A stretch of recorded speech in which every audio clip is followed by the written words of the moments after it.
నమస్తే, నేను మీ జాహ్నవి. మనతో ఉన్నారు లలిత ఉపాసకులు, ఆధ్యాత్మికవేత్త నిట్టల కిరణ్మయ్య గారు. నమస్తే అమ్మ. నమస్కారం అమ్మ. అమ్మ, మనం ఏదైనా ఒక పని అనుకుంటాం. అనుకున్న పని అనుకున్నట్టు చాలాసార్లు జరగదు. కానీ అనుకున్న పని అనుకున్నట్టు జరగాలి అంటే అసలు ఏం చేయాలి మనం? అనుకున్న పని అనుకున్నట్లుగా అంటే దీనికి వేదం ఒక కాన్సెప్ట్ చెప్తూ ఉంటుంది. వేదం దగ్గరికి వెళ్ళిపోవాలి. దేనికైనా సరే హిందుత్వానికి ధర్మాన్ని నిలబెట్టుకోవడానికి రెండింటికి వేదం అనేటువంటి మూల కారణం. మిగతా మతాలకు కూడా అంతే తప్ప వాళ్ళు నమ్మరు, మనం నమ్ముతాం అంతే. అది ఒకటే కాన్సెప్ట్ తేడా అంతే.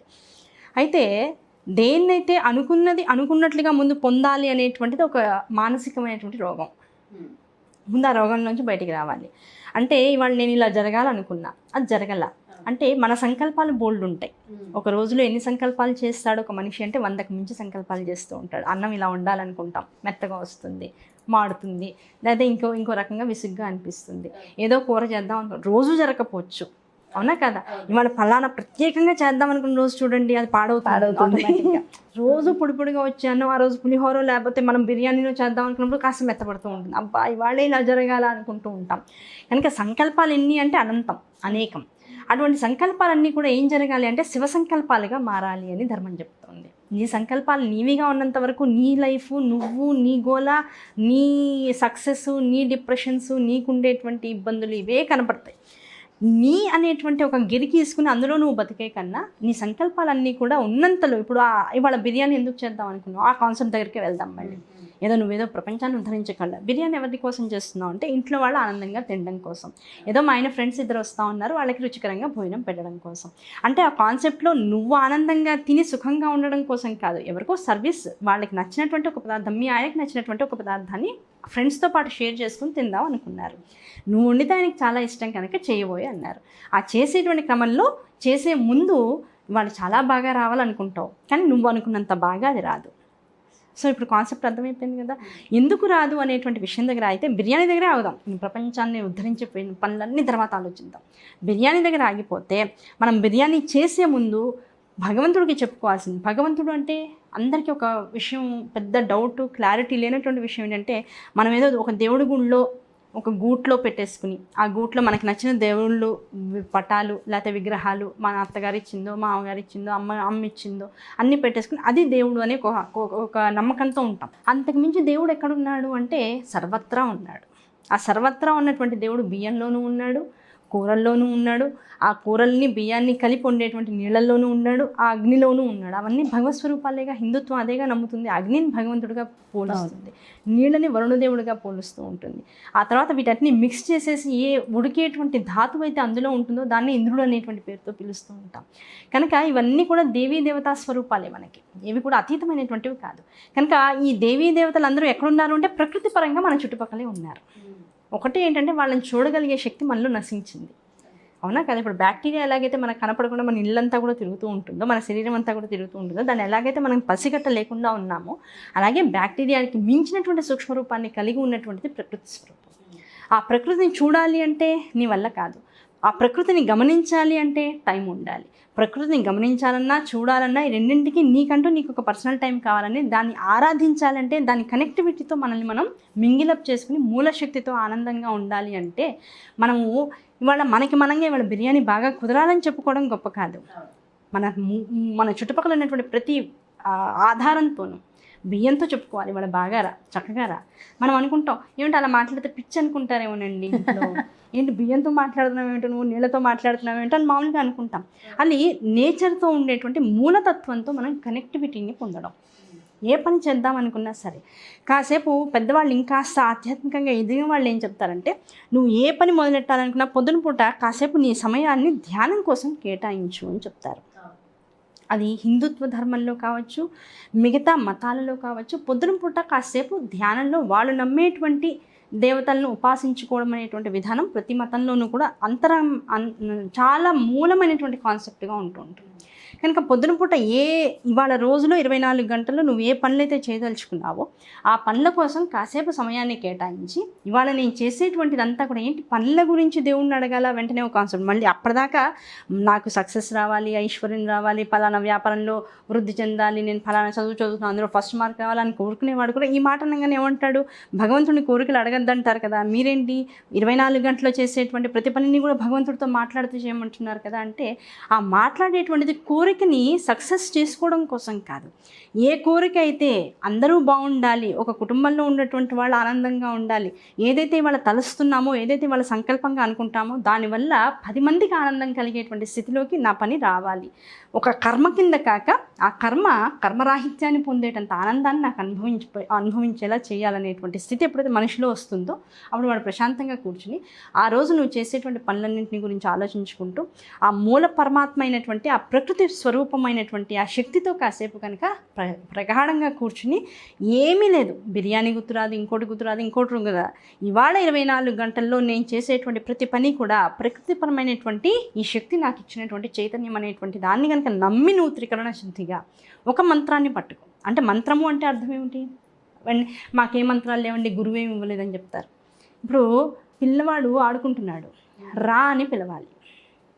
ఓకే, తల్లి ఒకసారి 2 సార్లు ఇక్కడ బాల్కనీలోకి వెళ్తుంది, కింద పిల్లలు ఆడుకుంటూ ఉంటారు, ఎరా రా అంటుంది, వాడు 2 సార్లు వినిపించుకోకుండా ఉంటాడు. స్వరం పెంచిందనుకోండి, స్వరం గట్టిగా వస్తుంది. పిలిచేటప్పటికల్లా ఒక్క నిమిషం రే మీ అమ్మ గట్టిగా పిలుస్తుందని పక్కన అందరికీ వినపడుతూనే ఉంటుంది కింద, అయినా సరే పిల్లలు వినిపించుకోనట్లుగా నటిస్తూ ఉంటారు. స్వరం పెంచేటప్పటికి ఏమవుతుంది, ఆటోమేటిక్గా వాడు నిమిషం ఆగుతాడు. తర్వాత పేరు కూడా కాస్త గట్టిగా వస్తుంది. ఎరా కార్తీక్ అనో వాడు పిల్లాడి పేరు ఏదో ఉంటుంది, ఆ కార్తీక్ తొందర వస్తున్నావు రా ఇంక అయిపోయింది పని అంటుంది అంత అమ్మ. అప్పుడు పరిగెత్తుకుంటూ వస్తాడు. అంటే మనం మాట్లాడేటువంటి మాటలో ఉండేటువంటి నిగూఢ తత్వం ఏదైతే ఉందో, అవతల మనిషిని లేకపోతే అవతల జరగవలసినటువంటి కార్యాన్ని ఎంత కాంక్షించి మనం ఆ పదాన్ని పలుకుతున్నామో దానివల్ల పని అవుతుంది. ఇది లాజిక్. ఓకే, అంటే మనకి ఆ కాంక్ష ఎంతలా ఉంది, మన సంకల్పం బలంగా ఉంటే అవుతుంది. ఆ సంకల్ప బలాలు అందరికీ ఉండాలి కదండి. నాకు సంకల్పం బాగా ఉందనుకోండి, నేను అరవక్కర్లేదు, కాసేపు కూర్చుని నా పిల్లలు వాళ్ళు తిరుగుతున్నారు, ఆడుకుంటున్నారు, వాళ్ళ ఇంటికి రావాలి, ఫోన్ చేసి డిస్టర్బ్ చేసి ఏ డ్రైవింగ్లోనే ఉంటారు, ఎత్తకపోతే టెన్షన్, ఏమైపోయి పిల్లలు ఫోన్ కూడా ఎత్తట్లేదని టెన్షన్. దానికన్నా గురువులు చెప్పేటువంటి విషయం ఏంటంటే ప్రశాంతంగా కాసేపు కూర్చో, నీకు పిల్లలు ఇంటికి రావాలి, అదే మాటని పిల్లలు ఇంటికి వచ్చేసినట్లుగా భావిస్తూ నీకు నచ్చినటువంటి దేవత శ్రీమాత్రే నమః కావచ్చు, లేకపోతే నీకు కృష్ణుడు అంటే ఇష్టం శ్రీకృష్ణాయ నమః అనుకో, లేకపోతే సరస్వతి అంటే ఇష్టం, లేదు ఆ టైంలో నీకు సాయిబాబానే గుర్తొచ్చాడు, సాయిబాబాని గుర్తు తెచ్చుకో. కాసేపు నీ మనసు ప్రశాంతంగా ఉండడం కోసమే భగవన్నామం గుర్తుపెట్టుకో. నువ్వు పిల్లలు ఇంటికి గట్టిగా రావాలి అని పిల్లల్ని బాగా మనసులో భావిస్తూ వాళ్ళు ఇంటికి వచ్చేసినట్లుగా సేఫ్గా వచ్చినట్లుగా కనుక ఎప్పుడైతే సంపూర్ణంగా నమ్మి వాళ్ళ గురించినటువంటి ధ్యాసతో ఒక అరగంట కూర్చుంటావో అరగంట లోపల పిల్లలు ఇంట్లో ఉంటారు. చివరికి కింద 5 ఏళ్ల కుర్రవాడు కూడా ఆడుకుంటూ తల్లి ఇలా కూర్చుని ధ్యానం చేస్తే ఇంటికి వచ్చేసేసి మంచినీళ్ళ కోసమో వాష్రూమ్ కోసమో వాడు గప్పుకుని బయటకు ఇంటికి వస్తూ ఉంటాడు. నువ్వు పిలవక్కర్లా. అంటే ఇప్పుడు నువ్వు ఎవరిని అడిగావు, ఎవరిని అడగల, నీలో ఉండేటువంటి ఆ కాంక్ష ఏదైతే ఉందో దాన్ని ప్రబలంగా ఈ ప్రకృతిలో ఉండేటువంటి పంచభూతాలు అంటాం, గాలి, నీరు, ఆకాశము, దాంతోపాటు ఉండేటువంటి అగ్ని, వాయువు, జలం, ఏదైనా పేరు చెప్పచ్చు. ఈ పంచభూతాలతో నిబిడీకృతమైనటువంటి నీ కాంక్షని మిళితం చేసి దాన్ని బయట ఉన్నటువంటి ఆకాశతత్వంలోకి వదిలేవు. ఊపిరి వదలడం, కాంక్షని వదలడం అంటే ఆకాశతత్వం. ఈ ఆకాశతత్వం ఎక్కడ ఉందంటే నీ దగ్గర ఉంది, పిల్లవాడి దగ్గర ఉంది, ఎక్కడో అమెరికాలో ఉన్నటువంటి పిల్లవాడి దగ్గర కూడా ఉంది. అది వాడి దాకా వెళ్ళాలనేటువంటి భావన నీలోకి రావాలి. మనిషి యొక్క సంకల్పాలకి గట్టిగా ఉండాలి. ఆ సంకల్పాలన్నీ కూడా సత్సంకల్పాలు అవ్వాలి. ఇవి కేవలం ఒక ఎగ్జాంపుల్ కోసం చెప్పినటువంటి సంకల్పాలు. ప్రపంచ శాంతి కోసం సంకల్పాలు చేసేటువంటి వారు జగద్గురువులు భారతీతీర్థ స్వామి వారు కావచ్చు, కంచి పరమాచార్య వారు కావచ్చు, అలాగే జాన్ పోప్ కావచ్చు, అవునా కదా, అలాగే మత గ్రంథానికి మత విషయాలకి విలువనిచ్చేటువంటి రకరకాల మౌల్వీలు కావచ్చు, ఎవరైనా కావచ్చు, గురునానక్ని ఆరాధించేటువంటి రకరకాల పెద్ద పెద్ద గురువులు కావచ్చు, ఎవరైనా సరే ఆ పీఠంలో కూర్చుని ప్రపంచ శాంతి కావాలి అని మానసికంగా జపం చేసుకుంటూ కూర్చుంటారు. వాళ్ళు ఏమైనా యుద్ధాలు చేస్తారా, సైనికుల్ని తయారు చేస్తారా, ఏమైనా చేస్తారా? ఏమి చేయరు. ఎవరికి వాళ్ళు ఆనందంగా ఉండండి, ఒకళ్ళనొకళ్ళు యాక్సెప్ట్ చేసుకుంటూ ఉండండి అని ఒక చిన్న మాట బహిరంగంగా ఒక మాట చెప్పి వాళ్ళకి వాళ్ళు జపం చేసుకుంటారు. అందరి చేతిలో జపమాలు ఉంటాయి, మీరు గమనించారా? పోప్ జాన్ చేతిలోనూ జపమాల ఉంటుంది. ఆయన మతానికి సంబంధించినటువంటి జపమాల. వీళ్ళందరూ మతాలని అధిగమించినటువంటి శక్తులు వీళ్ళంతా కూడా. ఇటువంటి శక్తులందరూ వాళ్ళ వాళ్ళ రూమ్స్లో కూర్చుని జపం చేసినంత మాత్రాన ప్రపంచం శాంతిగా ఉంటుందా? ఆలోచించండి. ఉంటోందనేటువంటి కాన్సెప్టే అంతర్గతమైనటువంటి విలువలకి ప్రధానమైనటువంటి పోషకం. అయి తీరుతుంది. నువ్వు అడగవు, గట్టిగా అడుగు, ప్రధాన తత్వంతో నువ్వు కలుపుకో, ఆ మూలశక్తితో కలుపుకో. ఐశ్వర్యం కూడా అంతే. బోల్డ్ మఠాలు ఉన్నాయి, ఎవరిని దేహి అని డబ్బులు అడగరు. వాళ్ళు కూర్చొని ప్రశాంతంగా వాళ్ళు చేసుకునేటువంటి ధ్యానాలు చేసుకుంటూ ఉంటారు. కావాల్సింది దానికి అది అమరిపోతూ ఉంటుంది. అది గృహస్థాశ్రమ ధర్మంలోకి వచ్చేటప్పటికల్లా ఏదో సంపాదించాలి, మనం సుఖంగా ఉండడం కోసం మనమే కష్టపడాలి అనేటువంటి ఒక అహంకారం వస్తుంది. కనుక అహంకారం ఉన్నంతసేపు నేనేదో చేస్తున్నాను, నా కుటుంబాన్ని నేనేదో పోషించుకుంటున్నాను అనేటువంటి దానిలోకి వెళ్ళిపోయి ఇలాంటి కాన్సెప్ట్లను వెంటనే నమ్మమంటే నమ్మం. శక్తులన్నీ బాగున్నప్పుడు ఏం చేస్తాం? ఒకళ్ళు ఎవరో మనకి సహాయం చేస్తున్నట్టే నమ్మబుద్ధి కాదు. అదే మన మీద నమ్మకం లేనటువంటి స్థితి ఒకటి ఏర్పడి అందులో ఒక కాంక్ష అనేటువంటిది బయలుదేరితే అప్పుడు మనకి దేవుడు గుర్తొస్తాడు. దేవుడా నీకు కొబ్బరికాయ కొట్టేస్తాను, లేకపోతే దండేసేస్తాను, లేకపోతే నీకు ఇంకేదో చేసేస్తాను. నిజంగా దేవుడు అనేవాడు ఉన్నాడు. అప్పుడు వాడికి క్వశ్చన్స్ అన్నీ రావు. ఏదో శక్తి అయితే నన్ను నడిపిస్తుంది. ఆ శక్తిని నేను అడిగితే నాకు ఉన్నటువంటిది అంతా నేను ఇచ్చేయడానికి కూడా రెడీగా ఉన్నా. నాకు ఈ కష్టం వెళ్ళిపోతే చాలు, లేకపోతే నాకు ఈ బాధ తొలగిపోతే చాలు, నా పిల్లలు ఆనందంగా ఉంటే చాలు. ఇలాంటివేవో లోపల కాంక్షలు మొదలవుతుంటాయి. దానివల్ల ఆ రోజు నుంచి మొదలెట్టి ఇంక వాడు ఫలానా రోజు నేను అన్నం తిన్ను, అది ఓకే, ఉపవాసాలు. ఎందుకు ఇవన్నీ ముందు చెప్తే నీకు అర్థం కాల. ఆ అనుభూతి వచ్చిన తర్వాత ఓకే ఏదో ఉంది, దాని పేరు ఏదన్నా కావచ్చు, అది నన్ను నడిపిస్తుంది. ఆ నడిపించేటువంటి దానికి నేను కృతజ్ఞతగా ఉండాలనేటువంటి విషయం ఎప్పుడైతే వాడికి అర్థమవుతుందో ఉపవాసాలు మొదలవుతాయి. ఏదో గుళ్ళో కాస్త ఏదో రోజున కాస్త కొబ్బరికాయ కొట్టడం అలవాటు అవుతుంది, లేకపోతే ఓ స్వీట్ తీసుకెళ్ళి ఏదో దేవుడికి ఇవ్వడం అనేటువంటి అలవాటు అవుతుంది, లేకపోతే ఎవరైనా కనపడడం నమస్కారం పెట్టడం అలవాటు అవుతుంది. ఇవన్నీ ఎలా వస్తాయి? అందుకనే అమ్మవారు ఏం చేస్తుందంటే, ఏంటోనండి ఇన్ని పూజలు చేసాం, ఇవి చేసాం, ఏదో కష్టం మాత్రం రాకుండా ఉండదు, ఏ మనిషికి కష్టం లేకుండా జీవితం ఉండదంట. ఆ కష్టం వస్తేనే నీకు ఆ పరమ చైతన్యం అనేటువంటిది ఒకటి ఉంది అనేటువంటి కాన్సెప్ట్ నువ్వు నమ్ముతావు. నమ్మనంతసేపు నేనే అనుకుంటావు. కనుక నేను అనుకునేది అహంకారం, నేను వండుతాను అహంకారం, నేను చేస్తున్నాను అహంకారం, నేను చేసేదాన్ని కాదు, ఈ ప్రకృతి తత్వం అంతా కూడా నాకు ఇవి ఇచ్చి దీనివల్ల నేను సుఖంగా ఉండడానికి కావాల్సినటువంటి ఏర్పాట్లు చేస్తుంది. కనుక ముందు ఆ ప్రకృతి తత్వానికి నమస్కారం చేసుకొని, భగవంతుడు అంటే ఏమీ లేదు గుర్తుపెట్టుకోండి.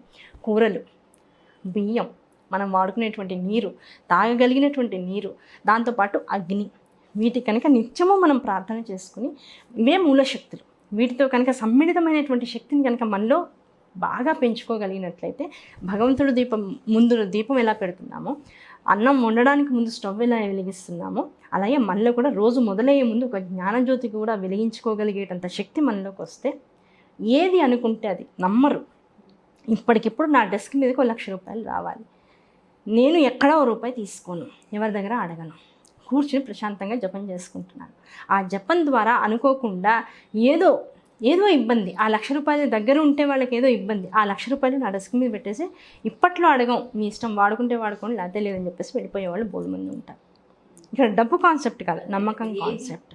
అలాగే అన్నం, ఈ క్షణంలో ఇప్పుడు సన్యాసులు కావచ్చు, హిమాలయాల్లో బతికేటువంటి వాళ్ళు కావచ్చు, రకరకాల చోట్ల రకరకాల విధి విధానాలు పాటిస్తూ ఏదో ఒక ఉపాసనలో ఉండేటువంటి వాళ్ళు కావచ్చు, వాళ్ళకి అన్ని సమయానికి అమరుతున్నాయా? ఎవరైనా వండుతున్నారా వాళ్ళ కోసం? కానీ వాళ్ళకి రోజు గడిచిపోతుంది, అందరూ బాగానే ఉంటున్నారే. ఎలా గడుస్తుంది అంటే వాళ్ళు మూలశక్తిని నమ్ముకున్నారు అని అర్థం. వాళ్ళకి కావాల్సింది ఆ క్షణానికి ఎక్కడో అక్కడ దొరుకుతుంది. వాళ్ళు ఎదురుకుండా వచ్చి కూర్చుంటుంది. అమ్మ వదిలేదు. అమ్మ ఎక్కడున్నా సరే పట్టుకున్నటువంటి వాడిని ఉద్ధరిస్తుంది తప్ప పాడు చేయదు. వాడు దేహి అనేటువంటి పరిస్థితి వాడికి ఇవ్వదు. ఆ నమ్మకం నీకు కనుక సంపూర్ణంగా ఉన్నట్లయితే ప్రకృతే తల్లి. ఆ తల్లిని నమ్ముకున్నటువంటి వాడికి ఏదైనా సరే ఒళ్ళోకి వచ్చి పడుతుందే తప్ప, అనుగ్రహిస్తుందే తప్ప, దానికోసం వాడు వెంపర్లాడి రోడ్ల మీద ప్రయాణం చేసి పరిగెత్తాల్సిన అవసరం లేదు. ఇది డబ్బు విషయం కావచ్చు, ఆనందం విషయం కావచ్చు, సుఖం కావచ్చు, సౌభాగ్యం కావచ్చు, ఇంకే కోరికైనా ప్రపంచంలో ఉన్నటువంటిది కావచ్చు. ఆ కోరికలు మనుషుల్ని అడిగో లేకపోతే ఇంకోళ్ళని అడిగో నువ్వు తీర్చుకునే బదులు మూల ప్రకృతితో నిన్ను అనుసంధానం చేసుకో, ఆనందంగా ఉండు. ఏదో ఒక నామాన్ని, ఏదో ఒక జపాన్ని పట్టుకునేటంత శక్తి ఉంటే పట్టుకో. ఇవన్నీ లేవు, ఆ పని జరుగుతోంది, జరిగిపోయింది అనేటువంటి భావన నీలో ప్రత్యేకంగా తీసుకొచ్చి అదంతా కూడా నువ్వు దర్శిస్తున్నట్లుగా సాక్షిభూతంగా మొత్తం ఒక సీనరీని నువ్వు ఏర్పాటు చేసుకో. దాన్ని తదేకంగా భావిస్తూ ఉండు, ఆ పని అలాగే అయిపోతుంది. దీనికోసం ప్రత్యేకించి ఏమైనా మంత్రాలు ఉంటాయమ్మా? మంత్ర అనుష్ఠానం, గురూపదేశాలు కనుక ఉన్నటువంటి వాళ్ళు, పూర్వజన్మ సుకృతం ఉన్నటువంటి వాళ్ళకి తప్పకుండా మంత్రోపదేశాలు జరుగుతాయి. ఖచ్చితంగా గురూపదేశంతోనే తీసుకోవాలి మంత్రం అనేది. పుస్తకాల్లో ప్రింట్ అయినవి లేకపోతే ఎవరో టీవీల్లో చెప్పినటువంటివి ఎట్టి పరిస్థితుల్లో తీసుకోవడానికి. ఈ రోజుల్లో చాలా హాస్యాస్పదం ఏంటంటే వేదం దగ్గర నుంచి ప్రతిదీ ఆన్లైన్లో నేర్చుకుంటున్నారు. ఇలాంటివన్నీ కూడా మంత్రం కావచ్చు, వేదం కావచ్చు, విడిగా మనం చేసుకునేటువంటి గాయత్రి నిత్య అనుష్ఠాన కర్మ క్రియలు కావచ్చు, ఇవన్నీ కూడా గురువు ఎదురుకుండా నుంచి స్పర్శ, దృష్టి, దాంతోపాటు తదేకమైనటువంటి కళ్ళు రెండు కలుస్తూ ఒకళ్ళనొకళ్ళు చూసుకుంటూ ఆ ఉపదేశాలు చేయాలి. అంతే తప్ప అటువంటి విద్య కానప్పుడు ఈ విద్యలన్నీ కూడా ఆధ్యాత్మిక విద్యలుగా పరిగణించవు. కేవలం ఐహికంగా మేము ఏదో నేర్చుకున్నాం అనేటువంటి ఒక లాలసని తృప్తిపరచుకోవడం కోసం మాత్రం ఉపయోగపడతాయి. కనుక ఆధ్యాత్మిక విద్య ఎప్పుడు కూడా గురువు నుంచి స్వతహాగా మన దగ్గర రావాలి. అలా ఉన్నటువంటి విద్యలో నువ్వు ఏ మంత్రాన్నన్నా తీసుకో, ఆ మూల మంత్రంతో కూర్చో, ఇంకా జీవితంలో నువ్వు ఎవరిని కూడా ఏది నోరెత్తి అడగకుండానే, భార్య అయితే భర్త అన్నీ ఏర్పాటు చేస్తాడు, భర్త అయితే భార్య అన్నీ తీసుకొచ్చి కళ్ళ ముందు పెడుతూ ఉంటుంది. అలాగే భార్యకి ఇంట్లో లోటు లేకుండా ప్రపంచం సహకరిస్తూ ఉంటుంది. అంత శక్తి మనకు ఉన్నటువంటి హైందవ ధర్మంలో మనం నమ్మేటువంటి ఆ మూలశక్తికి అంత శక్తి ఉంది. నువ్వు నమ్మి బతుకు, ఆనందంగా ఉంటావు. నమ్మకుండా నీ మీద నీవు నమ్మకం పెట్టుకుని అహంకారంతో ఉంటావు, ఎప్పటికైనా అహంకారం పటాపంచలు అవ్వాల్సిందే. దిస్ ఈజ్ వాట్ హైందవ ధర్మం. చాలా చక్కగా ఎక్స్ప్లెయిన్ చేశారమ్మా. Thank you so much. నమస్తే. చూసారు కదండి, మరి అనుకున్నది జరగాలి అంటే మరి నేచర్తో మనం ఎలా కనెక్ట్ అవ్వాలి, దీనికి సంబంధించి ఎంతో డీటెయిల్స్ ఎంతో చక్కగా ఎక్స్ప్లెయిన్ చేశారు కదా. మరో బ్యూటిఫుల్ వీడియోతో మళ్ళీ మీ ముందుకు వచ్చేస్తా. నమస్తే.